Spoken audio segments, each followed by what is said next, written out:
MTR announced measures to help passengers cope with service suspension at 4 Kuntong Line stations this Sunday. Taiwan prepares for the approach of Typhoon Gami. And in the U.S., Kamala Harris secures the support of enough Democratic delegates to become her party's presidential nominee.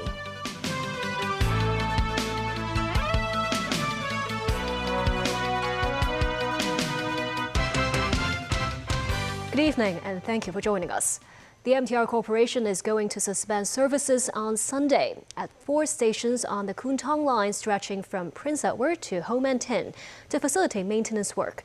The railway company expects a surge in commuters at Prince Edward Station that day and has urged the public to plan their alternative travel routes ahead of time. Timothy Lee tells us more. The MTR has reminded the traveling public to pay particular attention to these signs placed in stations such as Prince Edward, Mongkok, and Yamate. Trains traveling on the Kuntong Line on Sunday will run between Tu Kang Leng and Prince Edward, as well as between Ho Man Tin and Whampoa. The arrangement is to facilitate the replacement of more than 50 metal hangers used for hanging power cables from the tunnel ceiling in that section of the tracks between Prince Edward and Ho Man Tin stations. Prince Edward Station will be the only station for passengers changing between the Kuntong Line and the Chunwan Line. Kuntong Line passengers traveling to either Mongkok or Yamate must also make the switch at Prince Edward. The MTR will deploy some 1,000 staff members to hold signs displaying changes in lines and platforms as part of the measure. For those intending to travel to Ho Man Tin or Whampoa, the MTR suggested the usage of the Chunwan Line. Buses traveling on KMB's routes 8 and 30X will also increase services and be free of charge in a bid to facilitate passengers heading to areas between Yamate and Whampoa. Cheris Lee, the MTR's chief of operating and metro segment, stressed crowd control measures will be in place due to an expected surge in commuters at Prince Edward Station, adding the availability of trains will also be adjusted. Affected services include trains traveling on the Kuntong, Chunwan, and Chunman lines, which will arrive every 3.5 and 5.5 minutes. The MTR has also urged passengers traveling across the harbor to avoid using the Chunwan line. Timothy Lee, TVB News. Police have arrested 5 mainlanders on suspicion of selling fake concert tickets. It's understood the tickets are for Canto pop singer Sammy Chang's concert. The suspects, aged between 34 and 46, allegedly swindled 3 victims out of some $8,000. The tickets had highly convincing designs, including fonts and security features such as QR codes and hologram stickers. The 5 men have been granted bail. The police have reminded the public that offenders convicted of obtaining property by deception could face a 10-year prison term. Typhoon Gami is strengthening as it approaches Taiwan. Typhoon Gami is expected to make landfall on the island's northeastern coast on Wednesday night at the earliest. In Taitung, on the southeastern coast of the island, some outdoor installations have been deflated and removed as a safety precaution. In Hualien County, farmers stepped up efforts to minimize damage to their orchards. Many residents also stocked up on food. In Taipei, authorities are handing out sandbags in case of flooding. With Gami barreling towards Taiwan, Hong Kong Express announced the cancellation of 8 flights tomorrow and Thursday between Hong Kong and Taipei. EVA Air is canceling at least 12 flights between Hong Kong and Taipei. U.S. Vice President Kamala Harris looks like she has secured the support of enough Democratic delegates to become their presidential nominee and take on Donald Trump. Harris thanked President Joe Biden for his endorsement, saying she can win the election in November. She told campaigners she has the backing of the majority of the party. An Associated Press survey backs her up. David Garrett reports. Cheers at Democratic campaign headquarters in Delaware for the arrival of the potential saviour. Surveys indicate Joe Biden couldn't win, so he has passed the torch to Vice President Kamala Harris, who will run for president. Her presidential campaign was flooded with $81 million in donations in the 24 hours after Biden dropped out. Convalescing from COVID at home, her boss was listening in. Joe, I know you're still on the call, and we've been talking every day. You guys heard it from Doug's voice. We love Joe and Jill. We really do. They truly are like family to us. and we did everybody here there. It's mutual. I knew you were still there. You're not going anywhere, Joe. I'm watching you, kid. I'm watching you, kid. I love you. I love you, Joe. Oh. Harris showered the president with praise, although polls suggest if he'd continued, he would have had little chance of winning a second term. I am a first-hand witness, from being with him in the Oval Office to the Situation Room and seeing him on the global stage with world leaders. President Joe Biden fights for the American people, and we are deeply, deeply grateful. There was plenty of smiling, clapping, laughing, lots of laughing. Harris portrayed a softer character in stark contrast to Donald Trump. And it is my great honor to have Joe's endorsement in this race. You sure do. And it is my intention to go out and earn this nomination and to win. Harris needs the backing of the party to go up against Trump, but says she has it and important Democratic figures are fighting for her. I pledged my support to her. Now, the rest of that conversation, I said would stay between us. We have a trust in where we're able to exchange ideas. With Harris reaching out to potential supporters, journalists have been hitting the phones and psephologists crunching the numbers. We now have Vice President Harris with the support of more than half of those delegates. The magic number she needed to reach in order to have a majority was 1,976 delegates. She's now passed that mark.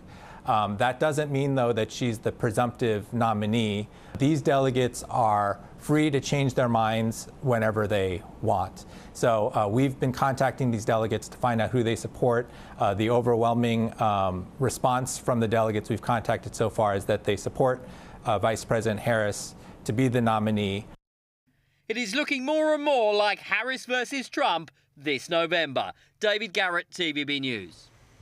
In Croatia, a gunman entered a nursing home in the northwest of the country on Monday, killing 6 people, including his mother, and injuring 6 others. The suspect fled the scene, but police caught him a short time later in a nearby cafe. The suspect is under police supervision. Local media reported the shooter was born in 1973 and was a former policeman who took part in the 1991-95 war in Croatia. 5 people died at the scene, with 1 later dying in hospital. One of the victims was a nursing home employee. Relatives of the residents gathered outside the building, trying to find out about their loved ones. Croatian President Zoran Milanovic said he was shocked by the savage, unprecedented crime. Authorities gave no motive for the attack. Still ahead, Palestinian factions signed the Beijing Declaration to end their division. A giant Doraemon inflated again in Chimsha-Choi. And the 120th anniversary of Hong Kong tramways.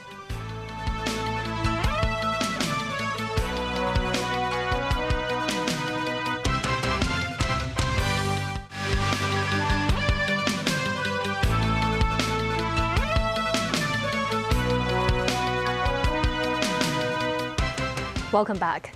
Palestinian factions Hamas and Fatah signed a declaration in Beijing on ending a years-long rift, Chinese state media said today. The signing is a step towards potentially resolving the deep divide between the sides as the war in Gaza rages on. Foreign Minister Wang Yi said Gaza is an inseparable and important part of Palestine, and starting post-war reconstruction has become an urgent issue. Tracy Furness reports. Hamas and Fatah, the 2 heavyweights in Palestinian politics, with the smaller Palestinian groups, are set to form a unity government for the Palestinian territories, agreed on in the latest series of talks meant to unite all sides. Hamas and Fatah signed the Beijing Declaration to end their division and to strengthen Palestine solidarity. The 3-day reconciliation talks in Beijing, which ended today, was at the invitation of the Chinese side and included representatives of 14 main Palestinian factions who met with Chinese Foreign Minister Wang Yi. All sides of the Palestine factions signed the Beijing Declaration on ending fractions and strengthening national unity.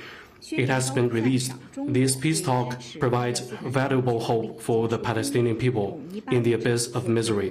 The declaration highly commends China for supporting the rights of Palestinian people and ending the fraction, and its sincere efforts for the unity of Palestinian people. It underscores holding the international conference with broad-based participation and authority supported by the UN. Previous declarations have failed, including a similar one in 2011, which has cast doubts over whether the China-sponsored negotiations might lead to a resolution. This as the future of Gaza is undecided, with Israel opposed to any role by Hamas in governing Gaza. It has also rejected calls from the US for the Fatah-dominated Palestinian Authority to run Gaza after the war. The Beijing agreement underscores China's growing role in Middle East diplomacy. Tracy Furness, TVB News. The European Union is Hong Kong's third largest trading partner. The bloc's outgoing top diplomat to Hong Kong looked back at his 4-year tenure here with TVB News and commented on the city's political and trade-related changes. With its more than 1,500 companies, the EU has the largest foreign business community in Hong Kong. Speaking to TVB News as he wrapped up his 4-year term, Thomas Gnocchi, the head of the European Union's office to Hong Kong, said, despite the close trade ties, he witnessed the city's political changes. I came just two months after the national security law was imposed. A lot of the political issues came up during my time here. I think it's fair to say that we've really seen very big changes. Still, the European Union has a more pragmatic approach when it comes to navigating the current geopolitical atmosphere. Europe, one of our basic principles is to keep channels of communication open. So even in a complex geopolitical world, this is something that we try and maintain. I think it would be important to stress the uniqueness of Hong Kong in terms of the way the economy is managed, but even on issues that go beyond the economy, characterize Hong Kong, its high degree of autonomy, the one country, two systems. They're all important factors for European companies in deciding to base themselves here. He added that the EU has removed Hong Kong from the list of non-cooperative jurisdictions for tax purposes, which serves as a positive example of cooperation between the bloc and Hong Kong on promoting fairness in foreign-sourced income exemption, and on the EU's latest proposal to impose tariffs on Chinese electric vehicles. It's not taking away necessarily the competitive advantage of Chinese EVs, but doing away with damaging subsidies which have an effect on the competitiveness of European producers. Having held EU and Hong Kong the Greenway event for 3 years, Thomas Gnocchi said he hopes the cross-sector dialogue to promote a greener and more sustainable future between EU countries and the city could continue even after he leaves Hong Kong. A 12-meter-tall Doraemon installation in Tsim Sha Tsui that was taken down earlier due to poor weather conditions was re-inflated today. The beloved robotic cat once again greeted fans and visitors at the Avenue of Stars. Several ropes were used to secure the installation to its place. Its return attracted many tourists who wished to take photos with a Japanese pop culture icon. Organizers said the inflated Doraemon was taken down last Monday because of a thunderstorm. In celebration of its 120th anniversary, Hong Kong Tramways will team up with beloved local cartoon McDo to host a pop-up event at the Central Market from July 31st to September 8th. Helen Chen has more. Outside the Central Market, the tram ambassador Ding Ding Cat greets passers-by, inviting them inside to take a peek at the Hong Kong Tramways 120th anniversary pop-up event. Once inside the market, traces of the popular local cartoon McDo can start to be seen. Visitors are greeted with the interactive event Finding Principal, where they can challenge themselves by finding the hidden McDo character, Principal, to collect 6 stamps at 6 different checkpoints. Following the Principal, visitors will be taken to different corners of the market, where they can discover a series of game booths and photo spots, including giant Jenga blocks, tram route mazes, and colorful McDo windows in the atrium. On the second floor of the market, visitors can find the postcard station and write down their memories of the tramways on postcards featuring 5 iconic tram stops as a way to wish the tramways happy birthday. In addition to the interactive events, there is also an exhibition on the history of tram development on the ground floor, where visitors can review Hong Kong Tramway's historical footprints. Helen Chen, TVB News. And that's the news. Thank you for watching.